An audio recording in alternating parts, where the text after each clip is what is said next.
I think we're live. Assalamu alaikum, everyone. Thank you for joining us today. I'm Myra Khan, and I'll be moderating today's webinar, which is hosted by Urban Innovation. I'll start with introducing our panelists. We have a panel of 4 very learned practitioners who are currently working in different spheres of data analytics with governments both in Pakistan and abroad. We have Ms. Sana Riaz. Sana is an urban planner, and she is working as a policy and data strategist at Open Data Pakistan LUMS. We have Hussain Nadeem. Hussain is the CEO of Nerve Center. We have Saad Khalid, who is the founder of Plottery Info Designs. And finally, we have Nabil Ahmed joining us from Canada, who's the program officer of Open North Montreal. Thank you all very much for taking out the time to be a part of today's discussion.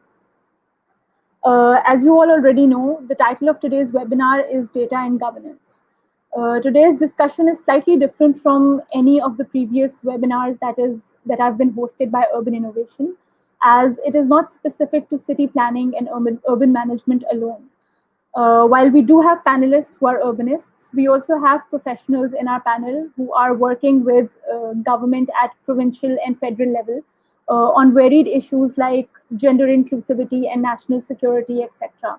So we're taking this opportunity to have a discussion to develop a more overarching and holistic understanding of what the role of data analytics in enhancing governance systems is. The reason why we chose this topic is because I believe it's the need of the hour. Over the past couple of years, we've seen that there's been a rapid increase in the demand and there's been an enhanced confidence within the public sector in this decision-making approach. But that being said, there's also a lot of skepticism about the effectiveness of this practice.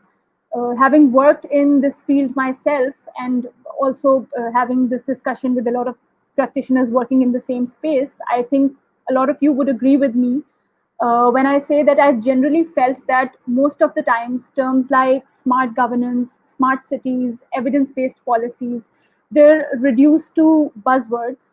And many of the initiatives taken under these banners are either poorly executed or poorly planned, from integrity of data being compromised a lot of the times, to lack of institutional and infrastructure capacity within the public sector. There are a lot of shortcomings in our system that have been hindering, meaningful implementation of such projects. So simply said, the intent of the seminar is just to have an opportunity to discuss and develop a deeper understanding of the role of data analytics in governance, in multiple tiers of governance. Be it data collection issues around transparency and public access, institutional and infrastructural needs to develop and sustain such models, or political commitment towards unbiased, evidence-based decision-making practices. We'll try to touch upon all of these topics and many more. What we'll also try is to, kind of get a gist of what it looks like to be working in this space in the public sector as a young practitioner, as an entrepreneur, and see how practices in Pakistan differ from international best practices. I hope that by the end of this discussion, both our audiences and I will have developed a deeper and more meaningful understanding of this subject. I'll quickly kind of explain the format of this webinar. We'll have 2 rounds of questions. The purpose of the first round is to develop an overarching understanding of the subject, while in the second round, we'll try to take a slightly deeper dive and talk about specific technical challenges and shortcomings in the current system. We'll also request our panelists to share with us some actionable steps to resolve such issues, and also, besides just the planning, the public sector, also discuss how we as the private sector, as academia, as think tanks, entrepreneurs and consultants, how can we facilitate and enable a better data-driven future of governance in Pakistan? Finally, we'll have a Q&A session, which will be followed by concluding remarks. I'll quickly start with the first round. Each round will be around 20 minutes. I'll request our panelists to kind of frame their questions within 3 to 5 minutes at max. My first question is with you, Hussain. Firstly, thank you for being a part of this discussion. Now, since you're the first panelist, I'd request you to kind of explain to me and the audience what data analytics and evidence based policy making really mean beyond the hype, and what value addition do they have in the governance system, and whether or not there's a value addition, which is also often a burning question. And also tell us a little about Nerve Center. What is it that you and your team do? How do you work with governments and use data analytics in policy making? I know it's a lot of questions, but I hope you can answer them in time. Hi, Maya. Thank you so much. These are too many questions and very big questions to answer in 3 to 5 minutes, but I'll try my best to give a brief understanding of all of these things.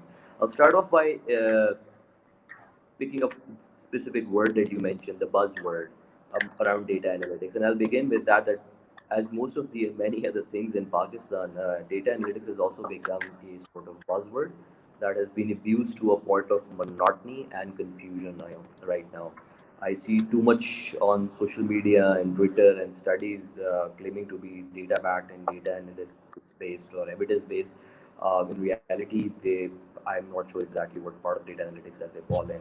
The Coming to the point on now, what exactly is data analytics and how do we define it and what are the uses? Data analytics is not really a complicated term, or evidence-based policy making is not something that complicated that somehow we don't understand it. The real problem is, and again, that it's not that we've not been doing it before. We've been doing it since forever. And I'll give you a small example. For instance, that during the British Empire over here, the British Raj, they went on conducting a very extensive study of this entire region through the gazetteers that we know of. That was the first form of evidence-based policy making and governance that we have in this region. And I think beyond that as well, before the British, the Mughals also conducted many studies of the regions, of the caste, and understanding how to govern the people and the populace and the societies. So that is evidence-based policy making. Now, coming back to the point right now, we've kind of like used this word data analytics because we've imported it at a time when it was going big in the West, and now we've kind of imported it without a context in Pakistan, trying to somehow force a particular version of data analytics and discounting all the other evidence-based work that has been going on over here. And I'll talk more about this thing in the second segment, where I think the real challenges lie between the institutions, the public sector institutions, and people like us that are working from the outside. But coming back to the definition of data analytics and evidence-based policy making, put simply, data analytics is anything that allows you to understand and develop and make a decision based on different indicators. So, if you want to make a particular decision on Pakistan's foreign policy, you take evidence from different sources. You would look at the Pakistan's economy, you would look at Pakistan's social development indicators, you would look at indicators from the United States, and based on those data points, you will develop a policy which will be backed by evidence. Now, somehow or the other, there is a perception within the private sector or non-governmental sectors that somehow the government is dumb. It does not use data. It does not how to know how to use data. The problem is not that government doesn't use data. The government does use data, but the type of data that they use is traditional, which may not be appropriate nowadays because of the big data sets that we have or the abundance of data that we have. So they're not able to incorporate all of those methods. So anything that gives your arguments an empirical or a sort of evidence that is backed by any sort of scientific method, that essentially to me is data analytics, and extension of that is evidence-based policy making. Uh, Now the point on the center, what we do is that when I came back to Pakistan, I recognized one thing, that the biggest problem in the public sector was not that there was no data. Unlike before, back in the Cold War, you would have spy agencies locating for one document or two documents from around the world, and then using that document to develop their policy or whatever you want to call that. In today's modern world, in espionage or in the security field where I mostly work in, the problem is not getting the documents or the data. You have open source data. The issue is that you don't have the capacity to actually crunch that data and make sense of it because the data is so abundant and raw in its form. So what I kind of recognize working before in the public sector and now is that the government does not have the capacity to actually pursue basic research and make sense of it. So I kind of like develop the nerve center to help the government to make decisions based on those data points that they're not looking at. For instance, the digital media space, the Twitter, the Facebook, or for instance, open source network, where you have millions of billions of things getting published online, and the government is not able to incorporate those in the decision making because the things are moving so fast. Now, because the government is under almost a firefight most of the time and it's in sort of emergency mode, that is where the nerve center comes in to provide strategic thinking based on data back evidence work that we do. So I'll stop at that. I think the 3 minutes are done. I can have more conversation next time. That was very informative, and well, I like the way you framed it to kind of, like you said, it's alienated a lot of the times as a concept. So it's good to see that you've actually dated it back to colonial times and before that. So our public sector is also more comfortable with the entire concept. Now, Sana, since you're an urban planner, my questions for you will be slightly difficult. But before we move on to the city side of things, the first thing that I want you to explain to us is publicly accessible data. Hello. Data Pakistan is all about, and how is it that can you hear me? Yeah, I'm sorry. There was a cut Hello. off in the middle. I'm sorry, that's probably the connection. So I'll just repeat my question. Kind of explain to us why is it important to have publicly accessible data? What is Open Data Pakistan all about, and how is it trying to impact governance in Pakistan? What are generally the major challenges that you and your team faced in terms of processing data, ensuring credibility, uh, and kind of basically talking the government into allowing you to make data publicly accessible, and whether or not you've been successful in doing that. So it will be really nice if you could kind of walk us through the process. Okay, thanks, Myra. Publicly accessible data is really important for data-driven and evidence-based policy making, as Hussein explained. Right now, there are fragmented dashboards, some for health, some for education, for example, some that show the mix or PSLM across districts, but there's no one standard platform for data. There are different websites of the government, or NGOs, and data is not in an open and user-friendly format. Or data is available in PDF formats that take a lot of mechanical work to be able to make it worth analyzing. So, if successful, open data allows researchers and residents alike to know about information, for example, about how much money is being spent on municipal services in their neighborhood, how much tax is being collected, or how many corona cases are there in their union council, for example. Open Data Pakistan is basically a data portal of a global standard that provides raw open data to its end user. Its functionality is just like that of US's data.gov. So, our aim is to have all private and public data sets of Pakistan on one standardized platform. And the open data we're talking about is a data that anyone can access, use, and share. So it has to be non P2 data, which is non personally identifiable information. Specifically, it needs to be legally and technically open. By legally open, we mean that it's legal to access and reuse the data by applying an open data license, which is like waiving any copyrights on it. This isn't widely acknowledged and followed in Pakistan. Data is technically open when it is machine readable and editable by a freely available software. This is where one can easily edit and analyze the data right away. So, we're trying to create a culture of storing and sharing data in a usable format by creating a larger ecosystem of data as part of a greater open government movement that started in the 1950s. So, even though we have right to information laws, that gives the right of access to information in a transparent and effective manner, enough data and information is not proactively shared in a systematic manner. Information has to be requested, and only 29% of the information requests are fulfilled. So that is where we need an ecosystem of data, especially in the public sector. For it to work properly, a government organization such as the Pakistan Bureau of Statistics needs to own the portal. And that is where we are facing major challenges for the ownership of the data portal by the government and onboarding of government organizations on the portal to share their data. We've also created a draft open data policy that needs to be implemented as an act, which is another challenge that we're facing to make it mandatory for all government departments to curate and share the data in raw format on the portal. Um, I think that's it from my side for now. Thank you, Sana.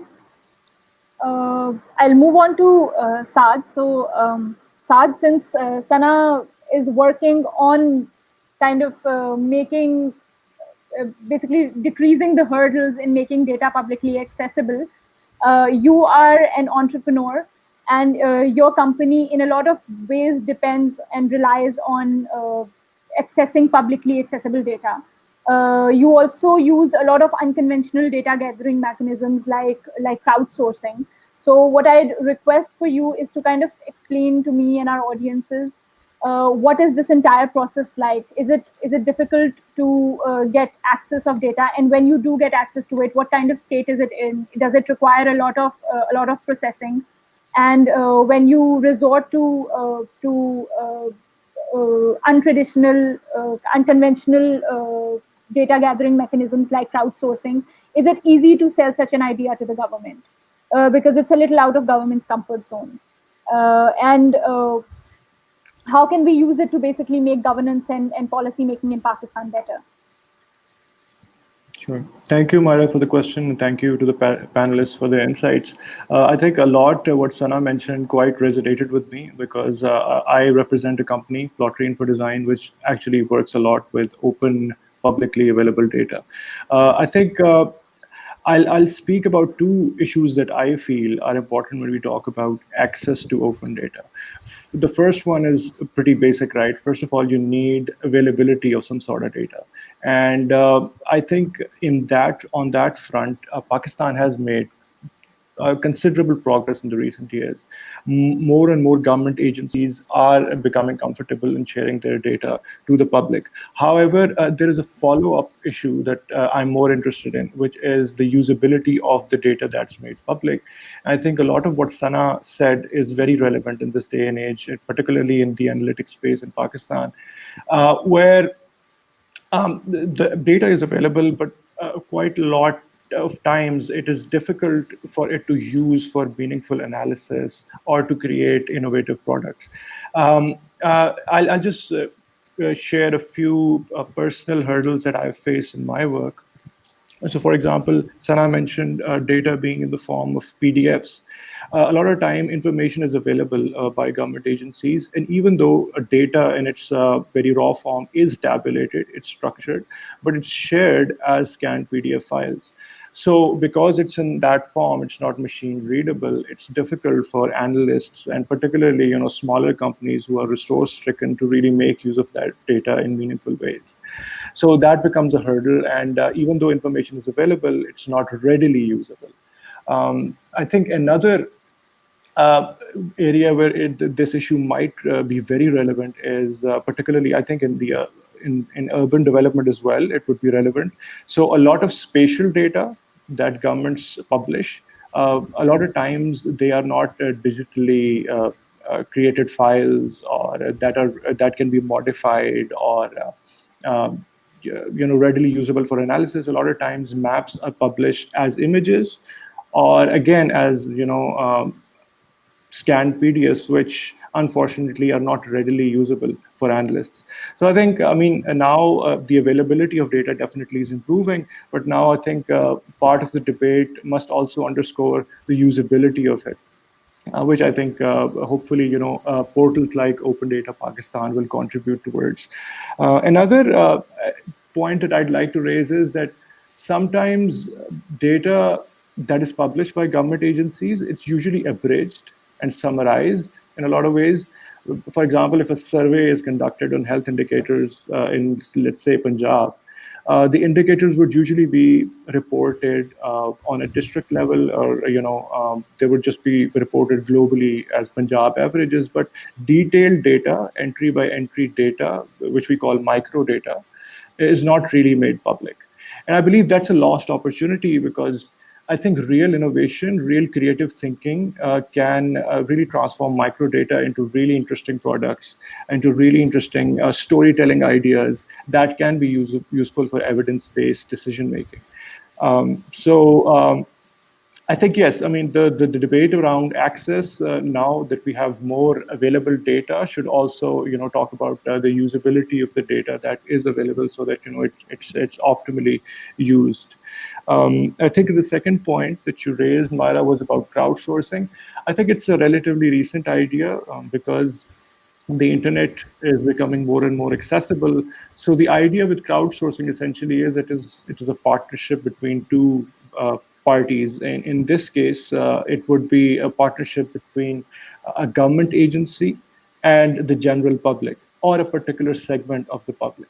And the idea is that the general public and the government agencies are looking to solve a common problem. And towards solving that problem, they're trying to collect data. The way crowdsourcing works is that, for example, I mean, on the top of my head, I can think of an example that if the municipal government of Lahore wants to know that in which areas of the city there are a lot of open trash issues, khula kooda karkat hai jahan pe.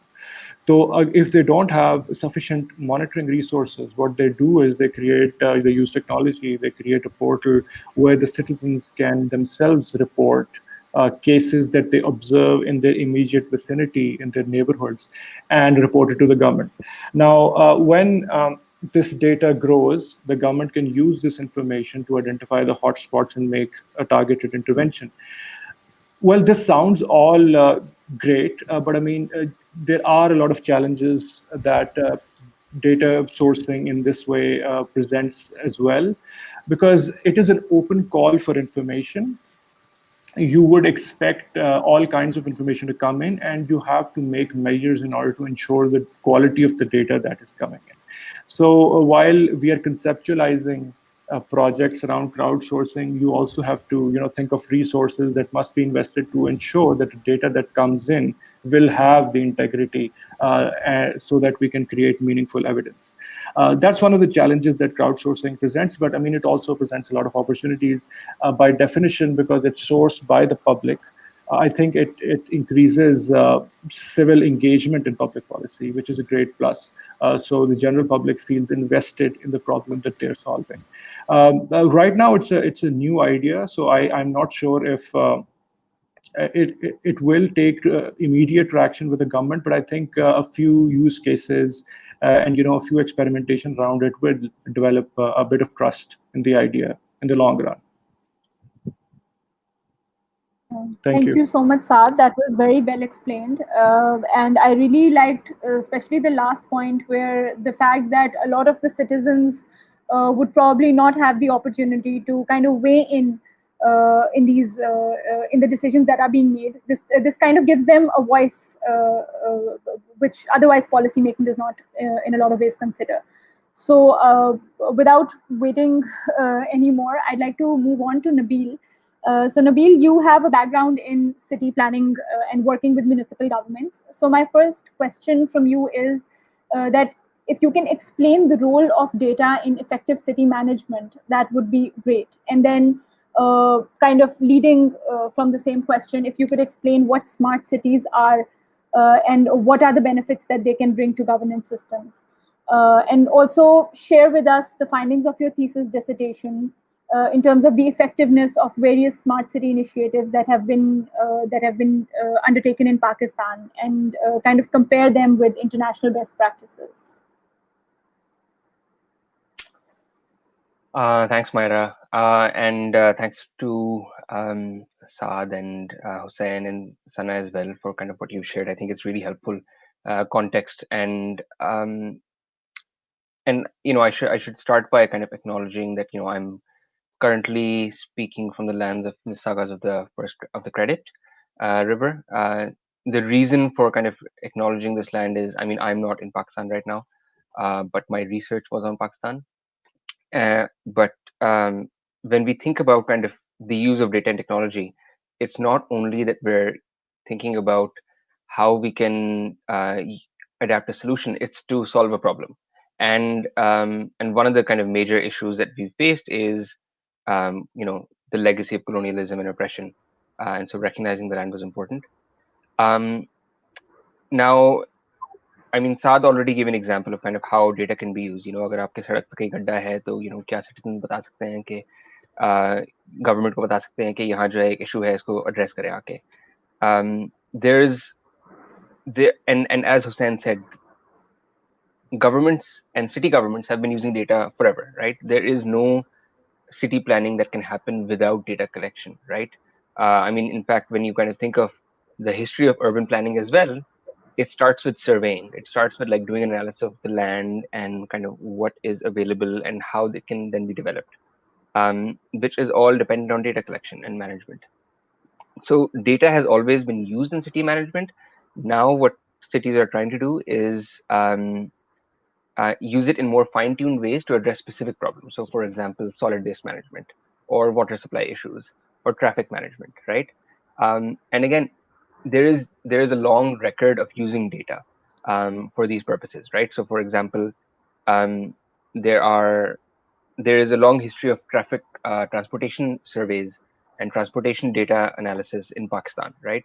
Where 10 years ago, JICA, the Japanese agency, they actually carried out a very detailed survey of like transportation issues in Karachi and in Lahore as well to understand, how they could address transportation issues. So there's a long record of data use, but I think now we are at a position in 2020 where we can use them in different and new ways. And that is kind of where the idea of smart cities comes in, right? Imagine a city where every time there's a car accident, the city government knows where it's happening and it can dispatch an ambulance immediately. Or imagine where if you break a traffic signal, instead of like you having to be stopped by a police officer, you get there's a camera that automatically detects your number plate and will send you a challan, right, to your home. Or one where you walk into a government office and you can provide feedback on was this experience good or bad. These are actually things that exist right now, and they exist in Pakistan, right? ये ई चालान वाला system जो है ये Punjab city authority जो है पाकिस्तान में कर रही है कई सालों से, right? Or this the citizen feedback model, which was innovated by Zubair Bhatti and the World Bank, again like 7-8 years ago. These are models that exist that are already being used. I think it's important to address that there are pros and cons of these approaches as well. But in very simple terms, I mean, and smart cities is a term that can be defined in many different ways, but it's about how to use data and technology, right? And the two perspectives I want to share is that there's a top-down perspective and a bottom-up perspective. The top-down perspective is the government is in control. The government is trying to manage, for example, uh, how solid waste is being produced and shared, how it's being disposed of, and it's collecting data on that, right? Um, but the bottom-up approach is what Saad was talking about, what Sana was also referring to, is where citizens can actually engage with government and use open data sets, and provide feedback to the government or identify issues for the government to pay attention to. So there's top-down and bottom approaches to smart cities that can be considered. And there are really important kind of issues of accountability. For example, this is why open data is also important. अगर मेरे घर के पास कोई park बन रहा है तो इस पे कितने पैसे खर्च किए हैं, कहाँ से ये पैसे आ रहे हैं, राइट? कितना टाइम में प्रोजेक्ट लगेगा, right? All of this is actually citizens' right to know, right? As a taxpayer, it is your right to know how that money is being used, how the government is using your resources, and this is what open data initiatives are also about, right? It's not just about empowering citizens, but also supporting um, uh, accountability and transparency, which then eventually will build trust with government, which is really important. Now, you might consider that a lot of the data information that you know might already be available on apps such as Google Maps, right? You might say that um, Google Maps already kind of shares where traffic jams are available, but I think it's important to understand that again, there's two different ways that data can get collected and populated, right? One is that there's data that's being collected through different sensors in our environment, right? So there's the cameras on the street or on your phone. Everyone has a phone, has a smartphone app that is connected to Google Maps that kind of shares your location, right? That's how Google Map knows what's happening. The other is when people are actually inputting their data themselves, right? So organizations such as Code for Pakistan have organized hackathons in the past where people actually, sat down for hours and entered data into Google Maps, right? um, or for example, if there is a spatial data set that is in a format that people can access, then maybe someone can analyze it and come up with a map. Maybe someone could come up with a heat map of COVID-19 cases in Lahore, right? People are technically able to do that. You just have to give them the opportunity to do that, and that opens up opportunities for innovation and uh, and um, and and support from citizens for government. So I'll pause there, and I think there's a flip side, right? Like there's the opportunity for government to kind of really be transparent and hold themselves accountable, um, but it's also citizens who want to engage, right? Like there's no shortage of kind of civic initiatives in Pakistan, right? So, but providing the opportunities is really important. Thank you so much, Nabil. Thank you for your contribution to the argument. We've concluded the first round of questions, and I really hope that by this time we all have a slightly more, comprehensive understanding of the subject. I've learned a lot of things so far. So we'll move to the next round, which is more about problem identification and it's more solution driven. My first question is again from Hussein. Hussein, could you tell us what are the most pressing issues, in your opinion, in getting governments to make use of data? Whether or not there's a demand, whether or not there's an appetite within the government sector for it, and is there any progress that you've seen in political commitment during the years that you've worked? And also, how do you see the future of data in policy making and governance in Pakistan? Thanks, Myra, and it was a very good, interesting discussion by everyone. I was also interested to hear how everyone's different opinion has been on the subject, specifically from an urban planning perspective as well. At the very outset, I would say this thing that there is a huge and tremendous appetite within the government of Pakistan, at least, on the use of data and data analytics in the modern tools. So I would never say this thing that there is a lack of appetite. The appetite is there, but because we are still continuing a colonial institutions in Pakistan, uh, the ability to incorporate some of these modern tools and data analytics and the mindset, foremost the mindset, is challenging. I see three challenges that I have faced so far while working with the government in the past couple of years on this subject. One is the basic issue of language. You see, government and public sector has a very different language from the private sector or from academia, for instance.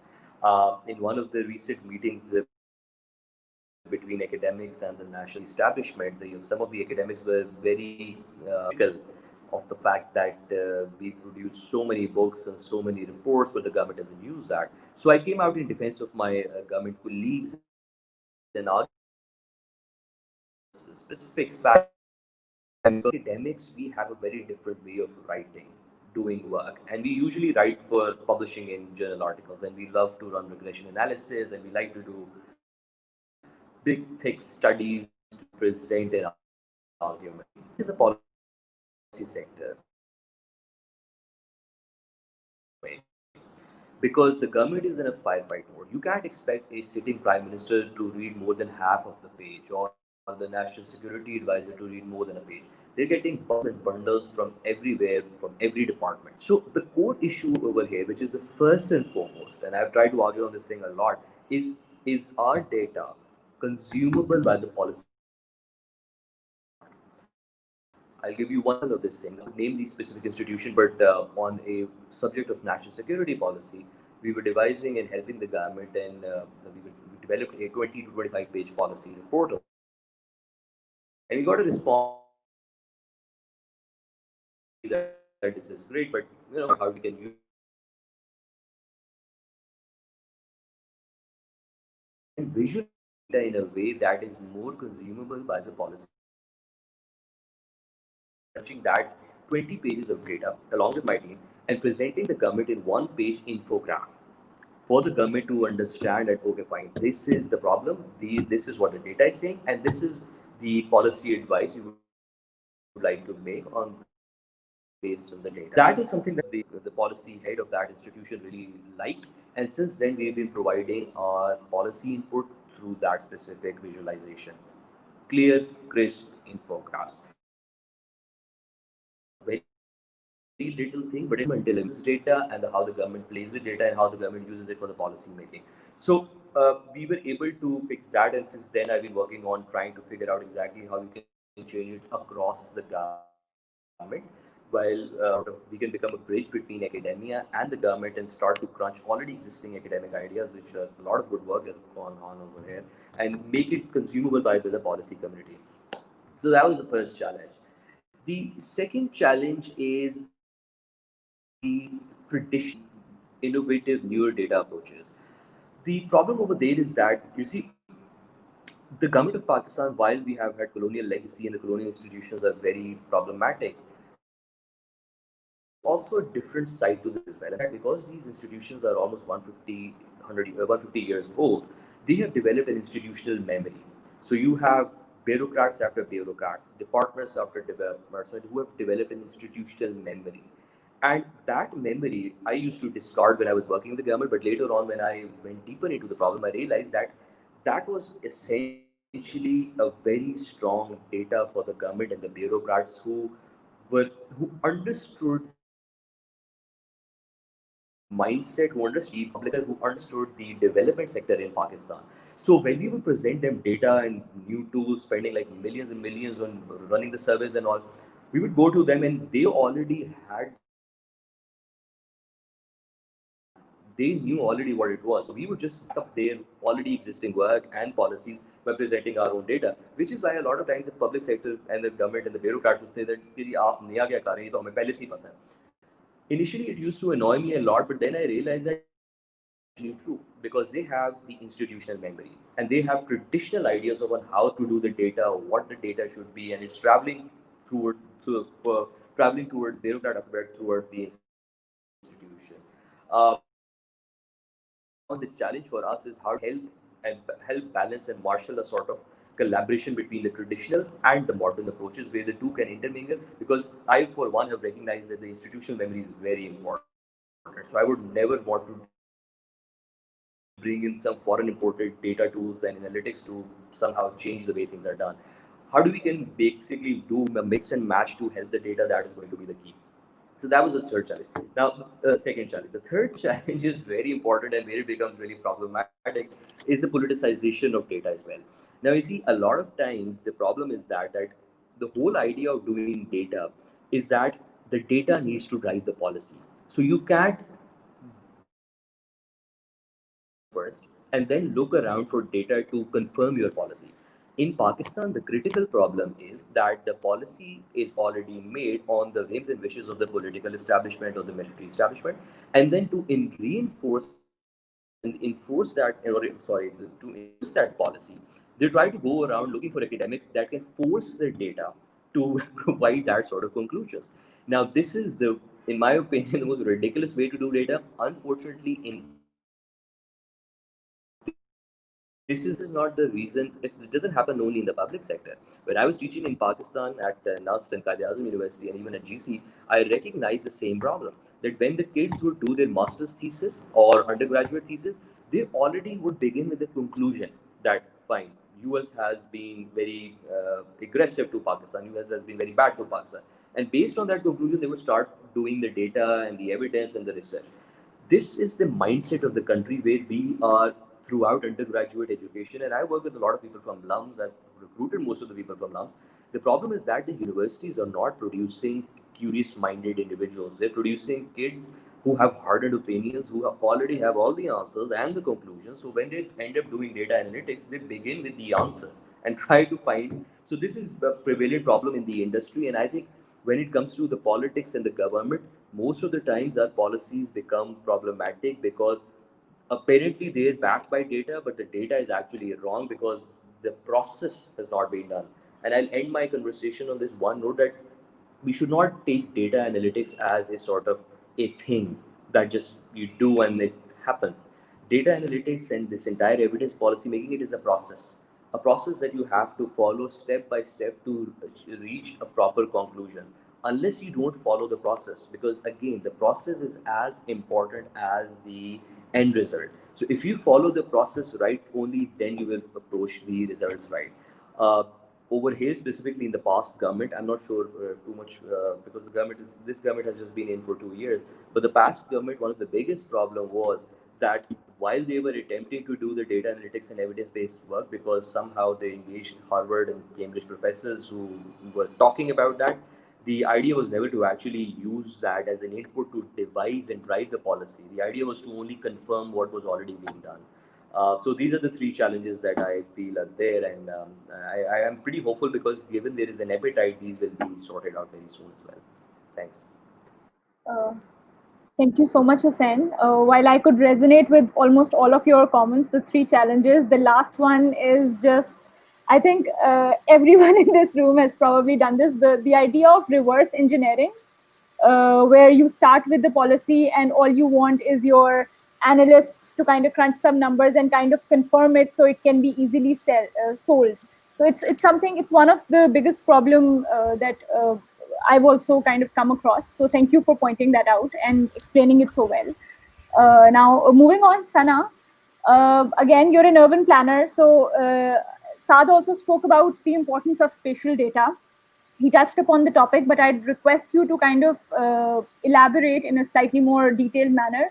Tell us how spatial data is important in effective governance and policy making, especially in terms of municipal governance. And also, I'd appreciate if you could discuss your experience working with the Punjab government in Punjab Spatial Strategy, because I know you've been a part of that project. And also, you worked on similar projects in New York. What do you think was difference in the approach? Because I think both the projects had an overlapping methodology at a lot of points. Thanks, Myra. So spatial data is super helpful in governance and policy making to give a clear picture of the existing condition. If you don't spatially know where your industries are, where your population is located, it is difficult to imagine the problem or issue you're trying to solve or govern. Where are your industrial clusters going to be, or where are your population clusters for the next demand of the new city or the new venture, for example.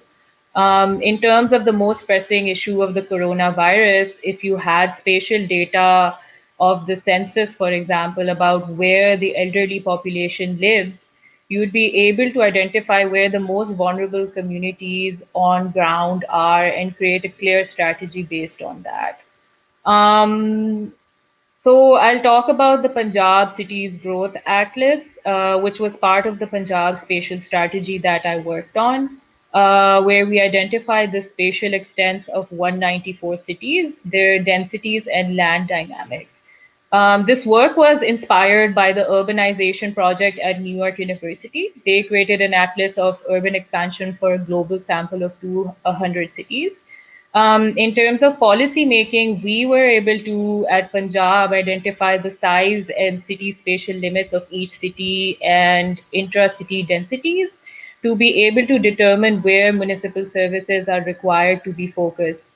We were able to overlay the city's limits with roads and other administrative boundaries to see if services have been provided and specifically spatial data. Um, it basically helped us create data for a new data layer for a lower spatial unit of a city rather than data for a district level. The difference in working, I'd say, is like a lot of us pointed out, we it wasn't a very strategic manner in which we worked over here. We did try to replicate their algorithms and try to use all the codes, but over there it was a longer 3-year project, and over here we had to do it in 1 year. I'd say that was the main difference, and time is always at a crunch over here. That was one of the main differences. But we did manage to create a new spatial layer at a lower spatial unit of a city, as opposed to a district level data, which is widely available. Um, I think that's all I have to say for now. Thanks. Thank you so much, Sana. I think at some point, all of us would probably like to see this data go up on the Open Data Pakistan portal. Let's have our fingers crossed that someday we'll get to use this. Uh, Thank you for the time and for such a well-rounded answer. My next question is with Saad. Saad, can you explain how do you think private, and public-private collaboration can spur innovation in data collection and analytics for governance use? I'd appreciate if you could talk about some of your projects and explain how this can be done. Sure. Thank you, Mara. I think in terms of private partnerships, I think they are relatively more commonplace because generally businesses are always looking out for potential partners who have the same interests. So I mean, it's just like a business collaboration. So I mean, I see a lot of private firms collaborating with one another, but specifically in terms of governance and public policy, I mean, I would share an example of a project that we did when we started off in 2018. So we collaborated with a private think tank called Ideas Institute for Development and Economic Alternatives. An economist at Ideas, Dr. Anjum Naseem, had developed a budget forecast model based on Excel for Punjab. And the idea was that in Excel, the users would tweak some economic indicators and they would be able to see how does the various heads how do the various heads and revenue and expenditure in Punjab change depending on those economic indicators. So because it was Excel based, it was very dense. The engagement level with the audience wasn't as prim. So the expectation was to reach out to more students, reach out to more policymakers. So we helped them out with porting their Excel model into an interactive website where it would use an interface where users and researchers, policymakers can tweak the economic indicators and then in turn view the corresponding changes in the various heads of revenues and expenditures through interactive data visualization. So again, I mean, it was a good partnership in a sense that, I mean, they had the academic expertise, we had the design expertise, and it came together very well. And we were two private entities that were working on a problem that has to do with public policy. So I think definitely, I mean, I can imagine a lot of other applications of private partnership where there can be very meaningful contributions to governance and public policy. On that note, I would definitely say that of all the projects I'm most proud of, and I feel very strongly about, I mean, they were possible because I was able to borrow other people's work and build on their work. So I think, in a way, if we are to innovate in analytics or in any, I think, space, collaboration and developing an ecosystem of knowledge exchange is definitely crucial. On the second point that you mentioned of public-private collaborations, I think I'm becoming more and more optimistic about it because I believe in the public space as well, as Hussain had mentioned initially, I mean, there is an increasing appetite now. And I think the procurement processes are becoming relatively more open and transparent as well. More and more government agencies are becoming interested and open to working with private firms for their analytics work. On that note, I would also share a caveat that there still are barriers to entry for smaller private organizations or startups who do not have a large scale or do not have large financial turnover, because I mean the procurement policies are designed in a way that they favor older organizations, or organizations with scale. But having said that, I do feel that I think this space will open up in the future. My company is a relatively smaller company. We started recently in 2018, so we were able to get a project with the Punjab Commission for the Status of Women in 2019. So in 2018, the commission had conducted a very extensive household survey, which was the first of its kind to estimate socioeconomic indicators on women. So there was a lot of data that was collected on female labor force participation, on maternal health care, education and training opportunities for women, participation of women in society and politics, and a lot of other similar themes on gender. And again, it was a similar dynamic. I mean, they had the resources, the academic expertise, but they did not have the design expertise. So they worked with us to create an interactive portal that will actually showcase the data and be a tool which can be used by policymakers and stakeholders to explore their data in an interactive, engaging manner. So, I mean, I'm optimistic about public-private partnerships in this space growing in the future as well. Thank you. Thank you so much, Saad. That was very well explained. I think when I said public-private and private-private, one of the things that I missed was public-public collaborations, because a lot of the times the problems that we see are within a government department. One is not within the government sector. One department is not willing to share data with another one. So this whole culture of treating data as if it's an asset, and if you lose it and somebody else gets it, it will lose its importance. That's a culture that also needs to be discouraged overall. But thank you for the insightful comment. Finally, our last comment is with Nabil. And Nabil, I've had a couple of questions clubbed together for you because this is the last chance I have.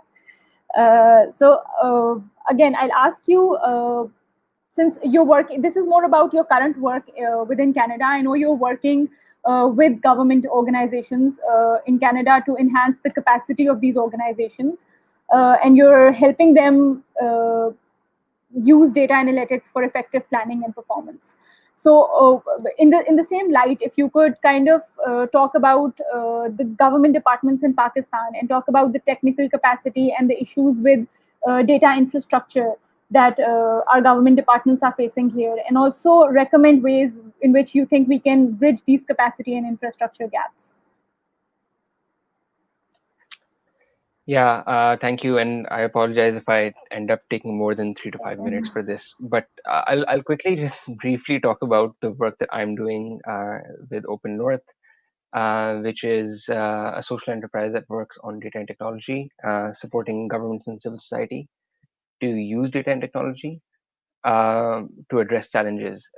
And my work specifically is on helping city governments. What we are doing is providing an advisory service. So cities across Canada, just like in Pakistan, are interested in using data and technology, but they need support in being able to do that, right? It's not like we have all the expertise already in city governments, and this is a global issue. What we have been doing is we carry out a needs assessment with each of the cities that we work with to understand what their specific needs are, right? So, for example, one city might be saying, we want to better manage how energy is being distributed across our city, right? So the city might want to have an energy management system, right? Another city might say, we want to engage our citizens in a conversation around how to improve traffic in the city, right? Those are two different problems, and those have two different solutions, right?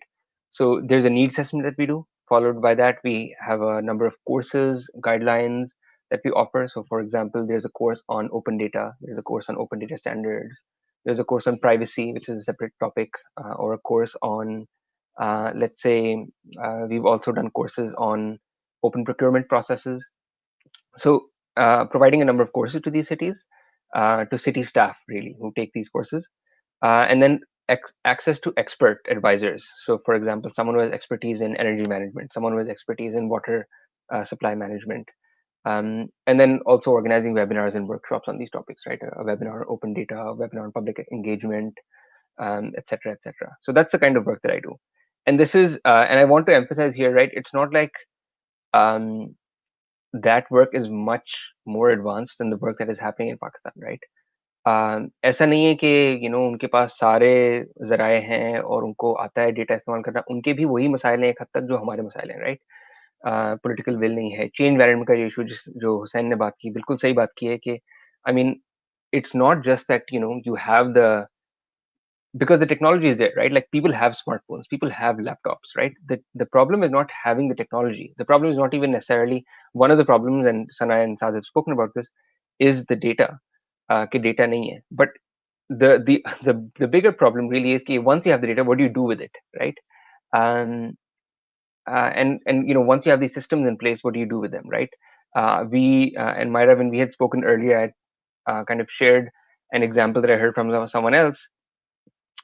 He was trying to assess the election results in Khyber Pakhtunkhwa for the local at the local level, right?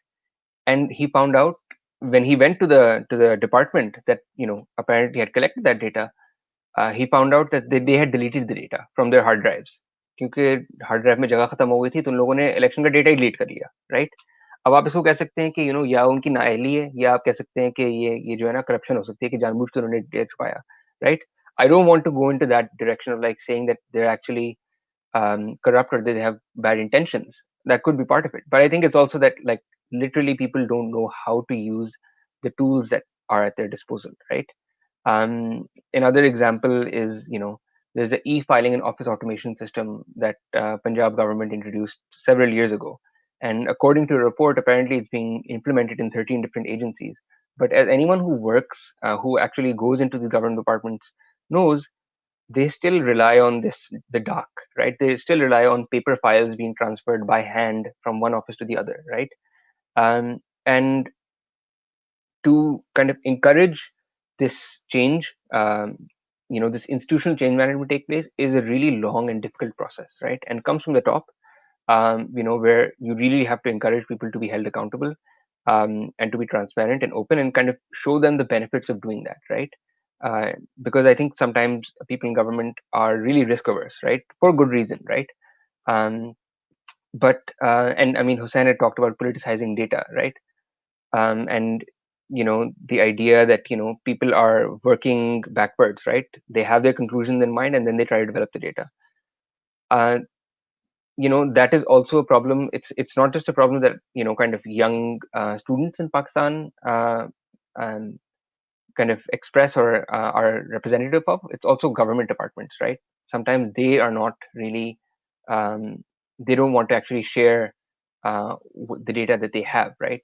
And those are kind of, we know that public sector modernization is really important, but I want to talk about a couple of more kind of the shortcomings that we've seen and some of the kind of opportunities that exist, right? Another one of the shortcomings is that there's a lack of civic engagement. That this is a top-down process, right? So similarly, and Sana had mentioned it, there was a Punjab Cities Atlas, or there's these dashboards that the Punjab government has been implementing and using. To create a dashboard only for only for one or two like senior policymakers to use is actually kind of missing the opportunity to create a dashboard that the public can engage with, right? um, and again, like people can really provide a lot of support if you give them the opportunity to do that. So it's important to like engage communities and people in that. Another problem is actually having a clear use case, right? What is the problem that you're trying to solve, right? uh, you know just counting cars on the road is actually not going to solve your problem. The point is what you're going to do with those numbers that are available to you. Technological solutionism is a huge issue, right? Sometimes we want to use technologies just because it's shiny. As Hussein was saying, like this idea of data is also like a buzzword, big data. But sometimes you don't need. Sometimes like that is actually, and there's someone I know, Sean McDonald, who uses this phrase, technology theater, right? That वो शोबाजी के लिए जो है आप लोग जो है technology इस्तेमाल करते हैं. इसकी एक बहुत अच्छी मिसाल ये है जो आपके बॉम्ब डिटेक्टर्स हैं. Pakistan's airport security force has been using these AD 6651 bomb detectors for years. they are fake, they don't work. The person who launched them has been sent to jail. They have been banned from export, but they are still being used in Pakistan. I mean, I don't know if they're being used now. Until 2 years ago, they were being used at airports in Pakistan. You know that small scanner that someone blows, that someone like waves under your car. It's nothing. It doesn't actually make it. It doesn't actually detect any bombs. It can't. But we're still using that because हम लोगों को दिखाना है कि हम लोग कुछ कर रहे हैं. And that is something that unfortunately also happens. And then speaking about, I mean, I already spoke about infrastructure, right? So there's hardware, like physical infrastructure, right? Like, do you have hard drives in place? Do you have you know kind of file sharing systems? Do you have the right kind of tools? um, do you have the right systems in place to manage data? If you like think about like the data lifecycle, right? Data goes through, you collect data, then you process it, then you analyze it, then you share it, then you store it. All data at all levels of government and in organizations as well goes through this process, right? um, and that requires its own infrastructure. And then literacy is really important, right? I mean, so we've talked about this lack of kind of political will and change management, but even having basic skills like what is a machine readable format, right? you know does लोगों को PDF तो बनाना आता है, but like, can people produce comma separated value sheets, right? Can people use Excel files, right? I mean, even something as basic Excel files, right? I'm not saying use R or Python or use these advanced methods that are out there, but having basic literacy around like how data functions, what technical tools are out there and how we can use them. These are all big challenges as well, that we can that we need to address. But again, as Hussein said, there's a lot of appetite within government to address and work on these. There are lots of efforts underway. I mean, the urban unit has done a lot of work. I mean, I criticized and kind of questioned these dashboards or the Punjab spatial strategy, but I think these are all steps in the right direction. But we need to ensure that we're making the most of kind of these efforts and continue working on them, right? Because there's a lot that we can do, and it's actually necessary, right? So I'll pause there. I can share more examples later if you need. Thank you so much, Nabil. I really appreciate your answer. It was very comprehensive.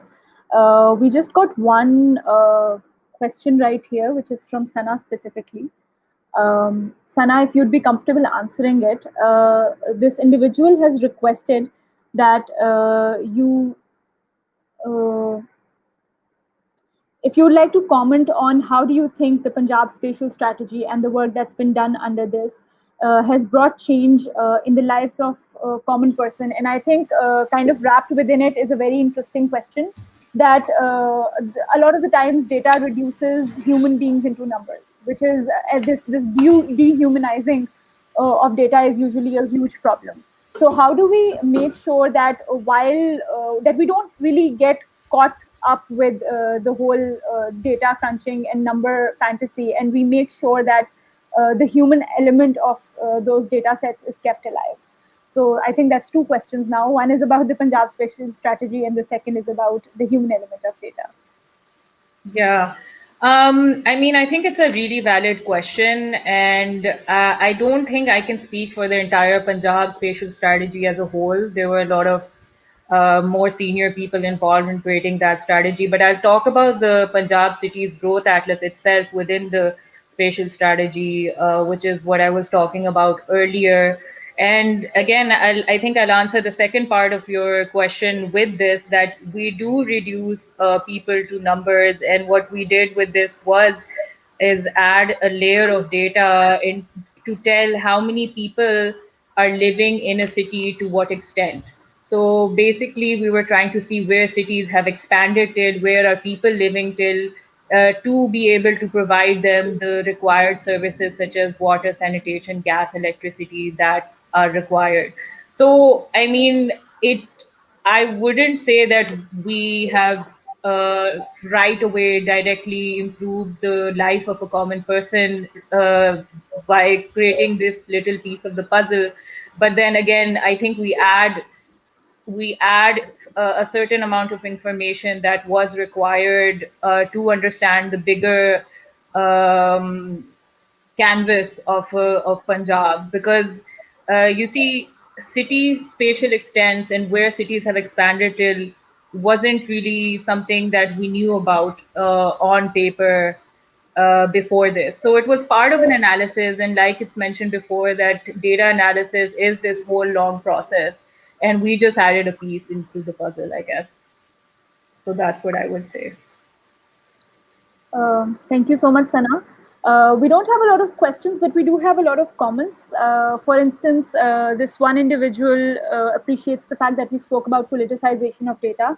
One of the comments that I found particularly interesting is because I think somehow we left this out of our discussion, but this gentleman has, Sufyan Rana, he's posed this very good question, that there's an attempt that a lot of the times we see in public sector, and this happens in a lot of this. I wouldn't want to name these surveys that come out of Pakistan Bureau of Statistics, but we've all used them. Chalo le lete hain naam, mix ho gaya, PSLM ho gaya. These are surveys, and a lot of the times the sample size is not a true representative of the population itself, and we tend to oversimplify the whole process of data analytics, and we try to draw conclusions out of samples of data samples that are not really like I said, a representation of the true public. So it's an open question. Would any one of you want to comment on that? Hussein, maybe? I think I can Sorry, make. yeah, go ahead. Sure, Saad, you can take this. Sorry, Sam. Yeah, so I worked with an allied project which was based on the mix. So I would say that for mix, essentially, and all the allied projects with mix, there is a standardized methodology for sampling all over the world. So it is quite reliable. I mean, so the studies that happen even in Punjab, for example, the Punjab Health Survey and a few others, they also follow the same sampling methodology that Mix does. So in that sense, I wouldn't say it's unreliable, because I mean, it's a globally agreed on methodology. And I think quite a lot of work goes into this, because I was part of the sampling process for the Punjab Health Survey. So I mean, a lot of back and forth goes into this. A lot of reassessment of listing data goes into this. The census blocks are reassessed of whether or not population has increased or decreased in those census blocks. So I mean, it is a very long process, and I think there's not a lot of reason to disregard it completely. I mean, it will have its limitations, but I mean, it's a long, winded, and a very complicated, and I would say the process has integrity. Thank you so much, Saad. Thank you for the explanation. For the mix and allied projects. I'm sorry, I missed that. Sorry. So that's my comment was just pertinent for the mix and the allied projects like the Punjab Health Survey, which are based on the mix methodology. I'm not aware of the sample processes for the other surveys. Fair enough. Fair enough. Hussein, would you like to comment, or can we just move on to concluding the webinar? I think I just have one point on this specific point of data integrity. It is that at times I think we unnecessarily criticize the government too much, and are very critical of its approaches, believing that somehow the government is fudging data or the government is not accurate in data.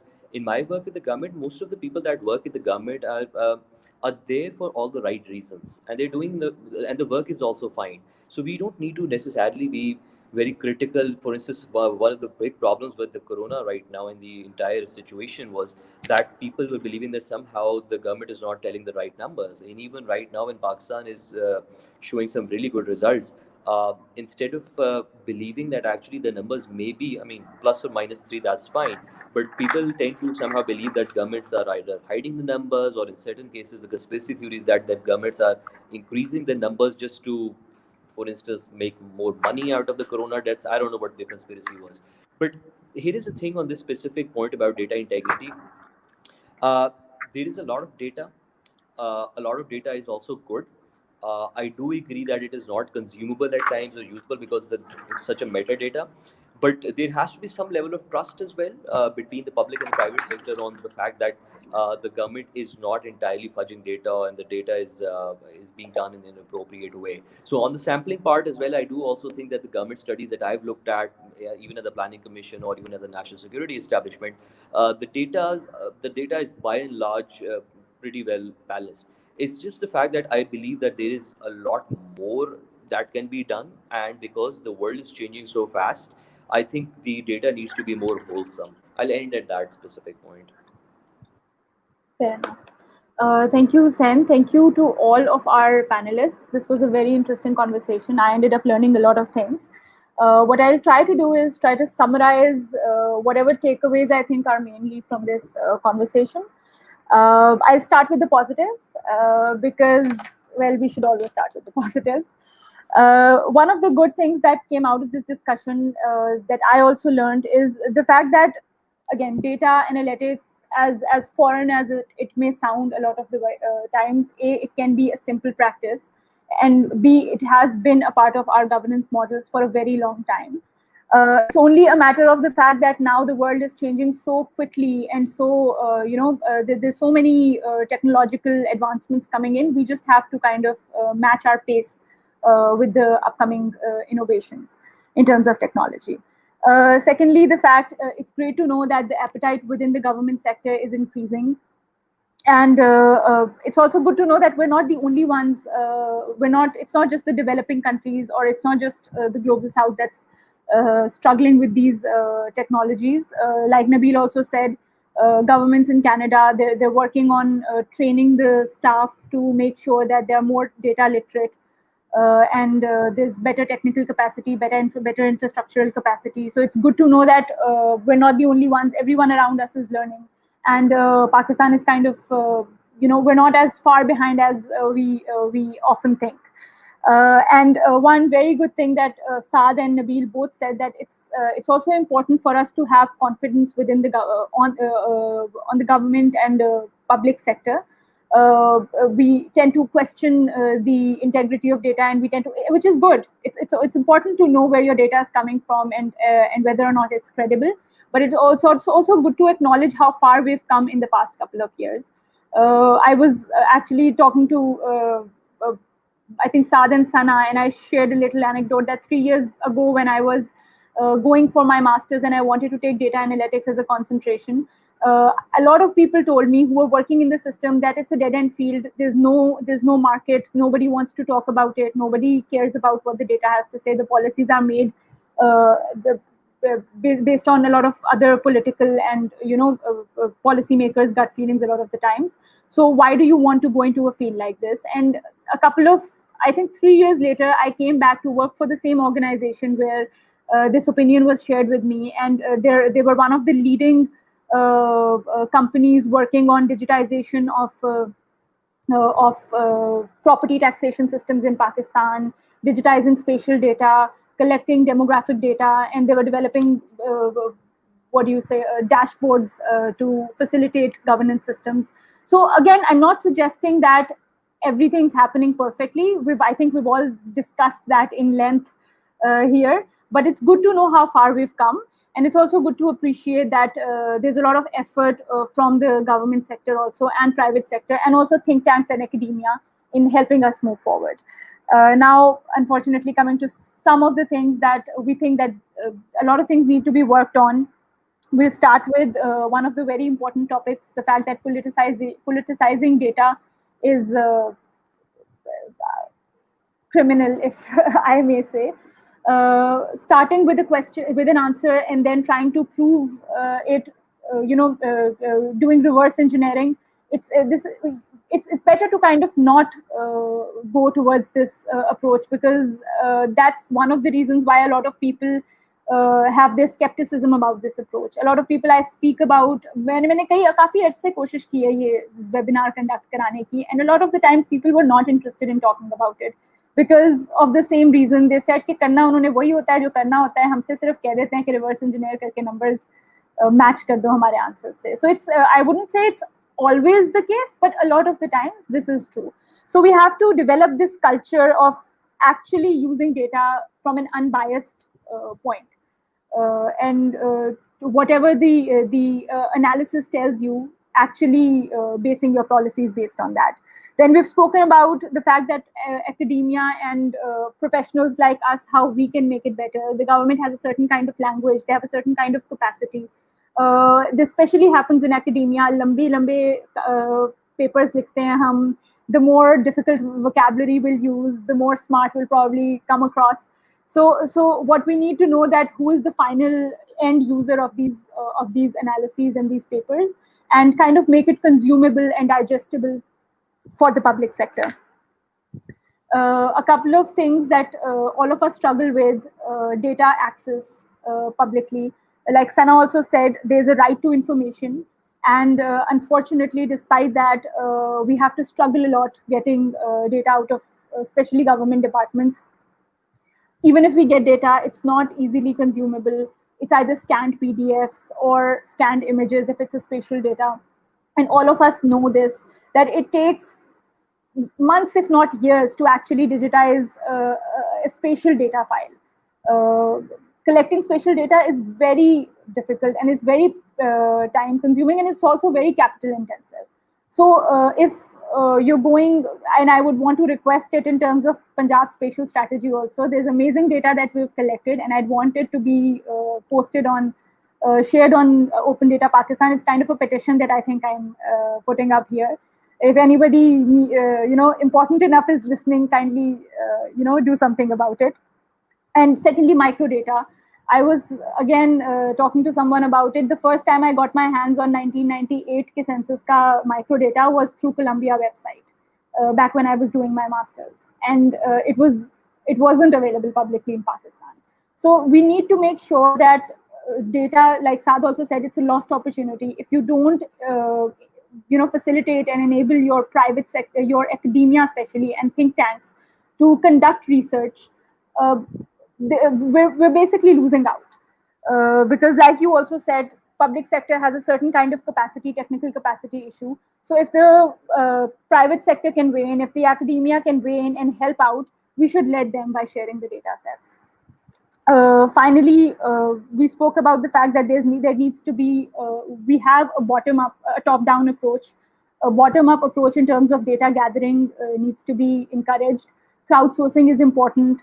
One of the many benefits of this approach is that it enhances A, transparency, and B, it gives the citizens a voice and makes sure that they're also kind of participating in the policy-making effort. Then I hope I'm not leaving out anything. Public-private partnerships and public-public partnerships was important. Encouraging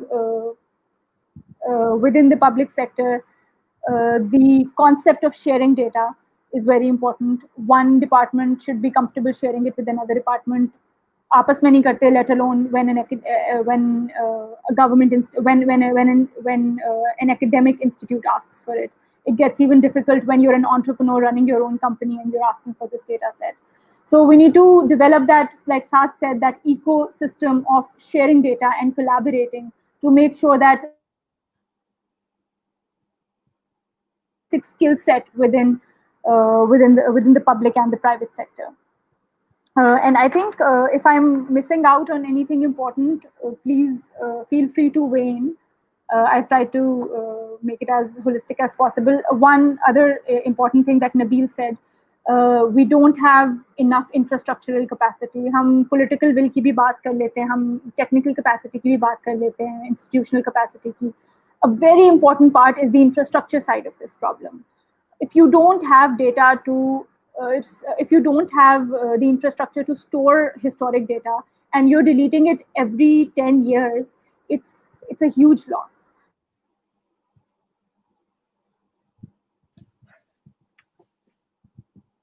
I think Myra's internet just dropped. But I wonder if we can actually, like, maybe I'm going to take this opportunity, jump in. Sara ने एक सवाल पूछा था जो साद ने फिर raise किया, जो actually interesting सवाल है. And I would be very curious to know what Sana and Hussain think as well. Of like kind of what are some data sets that you would like to see. I'm sorry, I think I lost the internet connection. But anyways, I think I was done there, kind of just focusing on the infrastructure side of things. All of you are welcome to weigh in here. if I missed out on any important topics.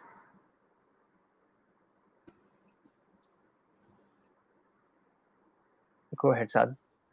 You just unmuted yourself. Yeah. So yeah, Nabil just reposted Sarah's question actually. So she's interested in knowing what are the data sets that we'd like to see available or improved upon in Pakistan. I found this was a very interesting question. For me, it would be all the administrative boundaries of Pakistan at all levels standardized. I would want it standardized. So every tehsil, every district, every administrative unit has a code. It's the same data set used by me, by any analyst elsewhere, because I think there's a need for it. Definitely. I mean, we don't use spatial data uh, efficiently here. So I mean, I think if that can be achieved, it will definitely be a great step forward.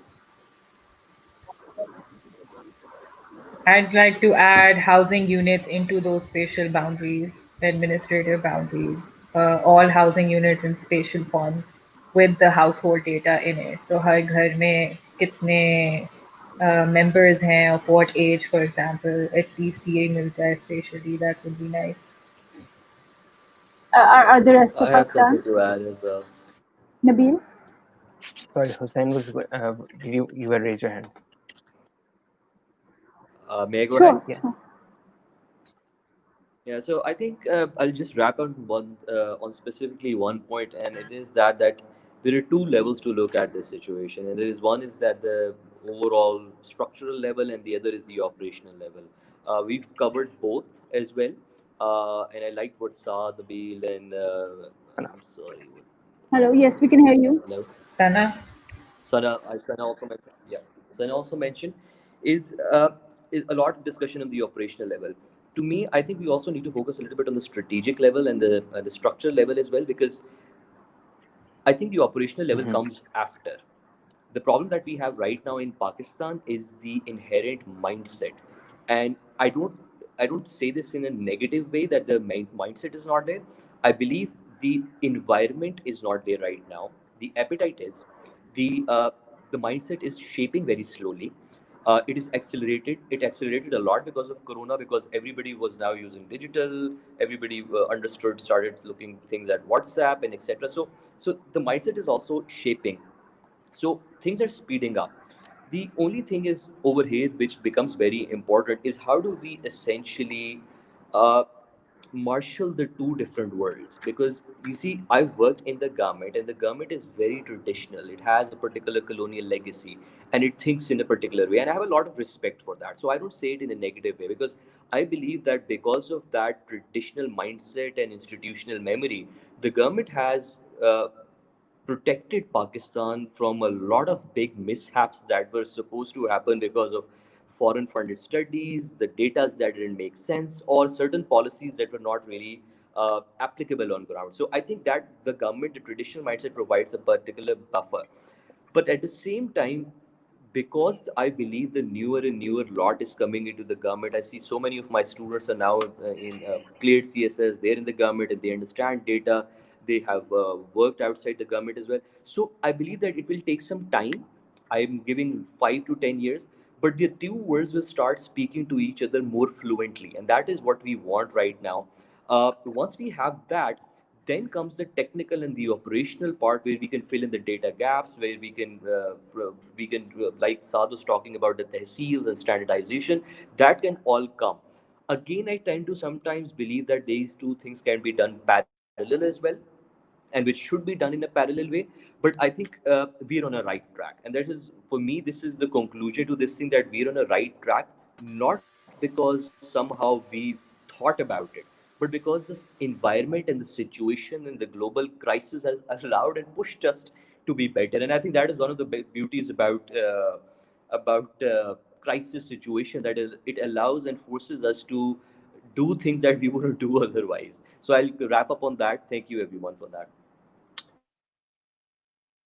You're on mute, Myra. I'm sorry. I think that's very well concluded, Hussein. Thank you for doing that. And with that, I think this is a wrap. Just one little thing before we kind of switch our cameras off. Uh, two things that Saad and Sana said, how they would want the public access of data to improve, what data sets they'd like to have publicly accessible. I'd like to kind of merge the two. What I since we're wishing, what I'd like to see is census data on a spatial level. Again, the two things that Sana and Saad said. So it would probably make research community, giving the research community a lot of potential and a lot of power to explore different kinds of policy and governance implications. So I think that's my wish list. That's that. Thank you so much, all of you, for joining us. Thank you for your time, and thank you to all of our audiences and all of the people who were live. There were great comments, very encouraging. Thank you so much. Until next time, thank you. Thank you, Myra, Saad, Hussain, Sana.